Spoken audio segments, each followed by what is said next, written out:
siis me saame kõiki neid aastasõppetunde läbi viia üldõpetuses ja ei olegi nagu sellist, et mille arvelt ma võtan, näiteks matemaatikat või loodusõpet, võib-olla tuleb nagu ainetunde keegi teine, et mina olen võib-olla ainult pikapäevarühma õpetaja ja siis ma saangi seda teha võib-olla ainult pikas päevas, et selles mõttes on meil nagu ainult selle võrra nagu parem. Et eesmärgid, nagu sai öeldud, et saame laste puhul, et astusime sügisel, et nad saaksid omavahel kohe niimoodi tuttavamaks, et kas koostööd arendada nii õpilaste kui ka siis samas ka õpetaja ja õpilaste vaheline koostöö, tutvuksid klassikaaslaste ja kooliga, sest tõesti võib-olla ma nii-öelda välja tõid, et kõik istusid, et siis tegelikkuses nende pildimaterjalid, mis siis Jane oma klassis tekkis, sest minul ei ole enda klassis midagi kõik, mul pole üldse aega mingitena, et siis on nagu näha, et kogu aeg on nagu näiliselt justkui kaos, et me tõesti saime oma kooliga tuttavaks, et igal pool pidi roomama ja midagi mõõtma ja katsuma, nii koridori kui koolimaja, nii seest kui väljast. Et jah, kas Rikka ütleb, kui seda pildi pealt vaatad, et aga siis nad katsusid, kõik muutsid võtsid, tühjasid ja nii edasi. Ja kõik need mõisted all üleval eest, aga paremal vasakul tulid mõõtmised ja kasutusse. Loodusõpetus, inimeseõpetus, kindlasti inimese kehaosad, ka mõõtmine ja võrdlemine siis kaaslasega ja seostasime ka aasta aega sügis selle teemaga. Kool ja kodu ja perekond tulid samuti. Ja hoiakud selles suhtes, et ta huvitub loodusest ja selle uurimisest, väärtustab erinevaid eluvorme, saab aru, et ta ise inimesena on samuti siis looduse osa ja oskab hoolitseda nende elusolendite eest ja teab, mis on nende vajadused. Kindlasti väga palju arenevad uurimusoskused, sellepärast et terve selle teema ulatuses esiteks õpilane kasutab kõiki oma meeli, et seda maailma uurida, aga ta õpib vaatlema ja kirjeldama alguses siis seemneid, taimi, nende tunnuseid, seda, kuidas taimed kasvavad, aga ka loomi siis erinevates elukeskkondades ja kirjeldab siis kõiki neid tunnuseid. Loomulikult need uurimustulemuste vormistamine, mida ta siis ka õpib ja arendab seda kirjapanekut siis kas joonistamise, kirjutamise või suulise väljaütlemise teel ja saab aru, et inimene on looduse osa. See õppetsükkel on 16-tunnine, aga tõenäoliselt see ei haara mitte ainult neid 16 tundi, vaid see vaatlemine käib päevast päeva hommikust õhtuni.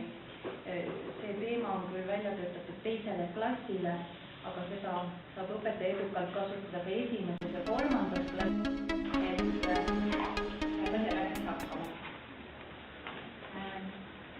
Käesolev õppetsükkel oli siis 1/24 algklassidele mõeldud õppetsüklitest, et siin nüüd osasid tutvustati, osad on siis ka tutvustamata, eks ole. Ja mõeldud siis 1. kuni 6. klassini, et meie tegime siis 4. klassis ja oli päris sobilik. Et siin on erinevad arvamused, kas nüüd 3. klass või 4. klass, et ma arvan, et meie koolis selle 4. teile sobis väga hästi. Et kindlasti kui oleks teinud 3. klassis seda, ma arvan, et oleks palju olnud. Ja.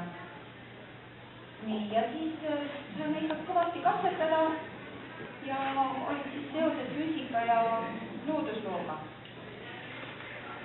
Ja metoodika sarnaselt, nii nagu eelnevalt tutvustatud, et õpilased püsitavad hüpoteese ja hakkavad siis selgitama, mida nad siis on tahtnud siis uurida, mida nad on siis välja öelnud ja proovivad siis markida teadlase elukutset.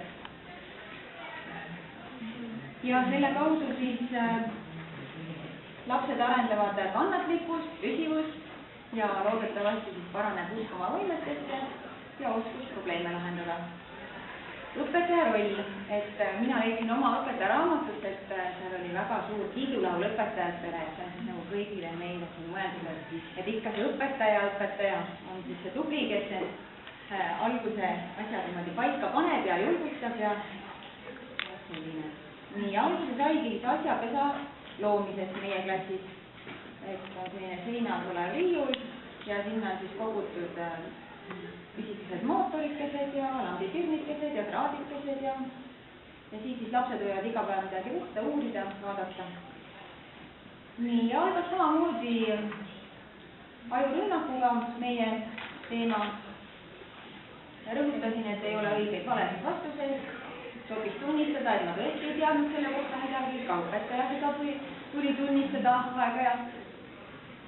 ja ennustasime, tegime klassitabeleid ja iga õpilane sai ka kausta.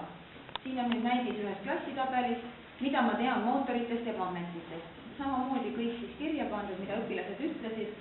mõnele tegime pärast siis juba selle klassitabeli täitmise lõpus juba toodi välja, et oi, et see väide, mis ütles näiteks see või see, juba on ümber lükatud. Ja samamoodi panime nimed taha, et natuke motiveeriks küll lapsi. nii, ja siis sellised kaustad. nii, ja kaustad on ka kodutöö. no kuna me oleme ikkagi 4. klass, eks ole, et siis funktsionaalset lugemisoskust ka ikkagi arendasime ja arendasime edasi, eks ole, et õpetaja raamatus täpselt joonised ette antud, et kuidas siis mida ehitada, et võtta nüüd siis magnetid, siis täpselt olid sellised traadikesed, et painuta keskelt pooleks, kõik see oli juhendis kirjas, eks ole, auguga magnet, paned sealt nüüd läbi, kui palju 1/3 mõiste tuli seal kohe sisse, kui palju pead kust ära painutama, siis pead sellised kõrvakesed tegema, niimoodi, et jääks siis need magnetid sinna kõrre otsa rippu ja kõrs läbi siis, see kõrrest läbi torgata üks väikene nööbnõelakene, et samamoodi jälle poole leidmine nüüd seal kõrre juures, et niisugune matemaatikaga seostamine. ja siis panna ta siis niimoodi imekergelt lihtsalt topsi peale tasakaalu seisma ja siis jälgida, kuna ta siis seisma jääb, et ta hakkab tiirlema, et maamagnet välja mõjuda siis hakkab otsima pooluseid, põhjalõuna poolust ja tõepoolest näitab suunda, et nii.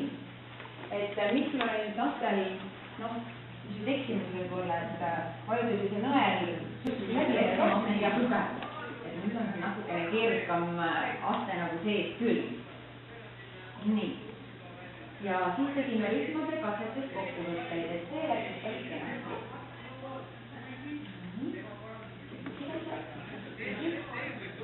nii, ja 5. katses olime siis natukene hädas, et oleks vaja siis tugevat kuulurindi ja siis me nagu Kaniniga siis koostöös leidsime siis Mart Reiniku koolist sellise toreda õpetaja, paar õpilast oli väikeklassist, et kellel nagu muus osas võib-olla lugemisega niimoodi natuke raskusi, eks ole, matemaatikas, siis samas, kui ikkagi mehaanilist taipu on nagu väga head, siis mootorid oli käima väga hästi ja väga kiiresti ja nagu loomulikult kohe, eks ole. see ka lastele muidugi meeldib, nad said ise nüüd filmida, et need ometi võisid oma telefone kasutada. ja, et meil nagu muidu ei ole seda väga lubatud, et siis avastasime ka seda, et osad meie põhikooli krokodillid ei töötanud, et oli siis oksideerumine toimunud, siis Reiniku füüsikaõpetajast võttis need plastikosad sealt pealt ära ja siis näitas, et kuidas oli rooste läinud, et testiti neid ja kõike puha ja väga huvitav.